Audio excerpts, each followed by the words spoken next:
Você falou do circuito do Texas.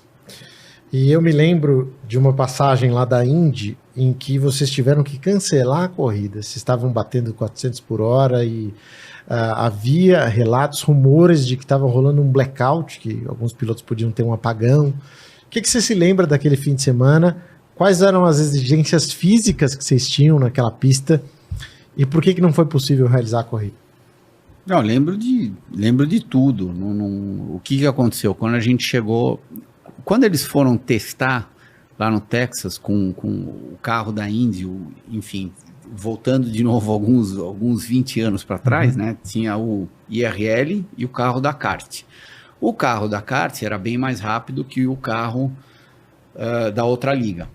Só que o Tony George, que criou a outra liga, que era dono de Indianápolis, ele estava 1000% por trás, e é claro que a IRL, que acabou se tornando a Indy de hoje, ela acabou sobrevivendo por causa de Indianápolis, exclusivamente só por causa disso. Quando a gente foi para Texas correr com os nossos carros, eles treinaram antes, só que o que eles fizeram?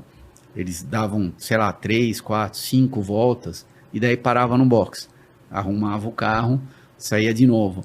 E o que estava acontecendo? Não estava indo sangue suficiente para a cabeça depois que você ficava no oval andando depois de umas 12, 15 voltas. E daí você começava a ficar tonto dentro do carro. Você sentiu isso? Senti. Não só eu, como uma série de outros pilotos. O que aconteceu? Quando a gente chegou lá para o final de semana de corrida, a gente fez o primeiro treino e foi trimando o carro, porque era um treino, acho que 1 ou 2 treinos, daí classificava, e daí tinha mais um treino no final do dia, que era o warm-up para a corrida do dia seguinte. E daí, nesses 2 treinos, você chegou lá, eu lembro direitinho, tirar as traseiras, porque tinha tanto banking, tinha tanto grip, que, você estava cravado a volta inteira. Tira isso, tira aquilo. Daí, acho que a 4ª parada que eu dei no box, andando flat, com certa facilidade, só que aí a gente tava andando uma média de 32, 33 milhas por hora. Daí eu cheguei pro Todd, que era meu engenheiro, eu falei, e aí, o que mais tem para fazer no carro? Porque ainda dá para fazer, você consegue deixar o carro, consegue tirar mais asa. Ele falou, não, eu já tirei tudo, tirei isso, tirei aquilo. Olha só que ponto chegou. Como a gente estava em velocidade terminal, não tinha mais o que fazer no carro, a gente começou a tirar a antena do carro. Então tiramos a antena do rádio, antena lá da telemetria, só para ver se fazia uma diferença para simular uma classificação. Daí a última coisa que a gente fez foi virar os espelhinhos. Em vez dos 2 espelhinhos estarem assim nessa posição, a gente colocou eles assim. Porque não tinha mais o que fazer. E daí fomos classificar. Eu lembro que quem foi mais rápido virou 237. Daí você vai falar, mas por que você está reclamando da corrida de Texas, né? Que você virou 237 e, no entanto, você já foi para Fontana. Eu já classifiquei 239 e o Gil classificou, que foi o carro mais rápido numa pista fechada, né? Ele classificou 241, né? É que o ângulo das curvas e o raio da curva é completamente diferente. Sim. Um é um oval de 1,5 milha e o outro é um oval de 2,5 milhas. Então, o G lateral que você estava puxando eram 2 histórias bem diferentes. Daí a gente foi classificar e terminou a classificação, ok. E ninguém estava legal, né? Tanto que o Maurício bateu saindo da 2, o carro dele foi parar no meio da 3. Ele desceu a reta inteira, lambendo o muro, era muito violento demais. E vamos, né? Não tem o que fazer, vamos correr, né? O que aconteceu? A hora que a gente saiu para esse último treino, começaram a andar mais, de tanque cheio, tudo, o primeiro carro parou. Daí o segundo também encostou. E todos reclamando da mesma coisa. A hora que o piloto descia do carro, ele falou, nossa, eu tô ficando tonto, foi por isso que eu parei.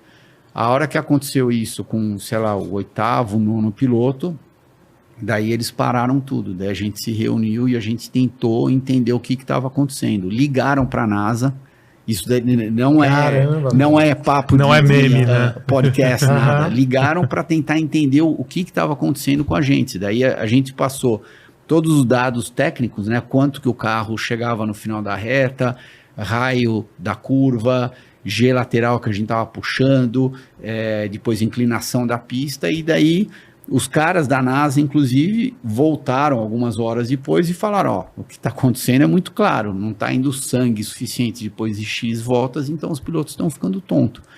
E daí no domingo de manhã, bem cedo, antes da corrida, as equipes e donos de equipes se juntaram, o Steve Wolve, que era médico naquela época lá da Indy, explicou tudo o que estava acontecendo. E daí é claro que os donos de equipe queriam fazer, porque se não fizesse a corrida, eles estariam perdendo dinheiro. Eu lembro que na noite anterior, eu liguei para o meu pai e eu falei, ó, eu não vou sentar no carro amanhã. Não vou. Você já tinha se decidido? Exatamente, eu já tinha resolvido. Eu falei, ó, eu não sei o que vai acontecer comigo, se o Carl vai me mandar embora, se não vai, mas eu não vou sentar no carro amanhã. E daí a gente acabou, todo mundo se reunindo e acabou... Apesar de alguns donos de equipe, que foi muito claro que, eu lembro, o próprio Carl, o mais vocal, né, o que estava mais a favor da corrida era o Roger, depois era o Chip, e depois foi o Carl. Mas eu acho que o Carl meio que entrou na dança, porque ele foi meio que no vácuo do Chip e do Roger. Se você perguntasse para ele do fundo do seu coração o que você queria que acontecesse, eu acho que ele ia falar que ele queria que cancelasse a prova. E daí acabaram cancelando a prova, que sem dúvida nenhuma foi a melhor decisão para todo mundo, que anos depois, não sei se vocês se lembram, teve aquele acidente lá do Kenny Brack. E com carros que andavam bem mais lentos do que o nosso. Aquilo foi de uma violência... Ele nunca se recuperou totalmente. Ele nunca se recuperou totalmente. Ok, hoje, graças a Deus, ele vive uma vida normal, tudo, mas... Tanto que ele até tentou voltar a guiar, mas ele nunca ficou o mesmo Kenny Brack que ele era naquela época.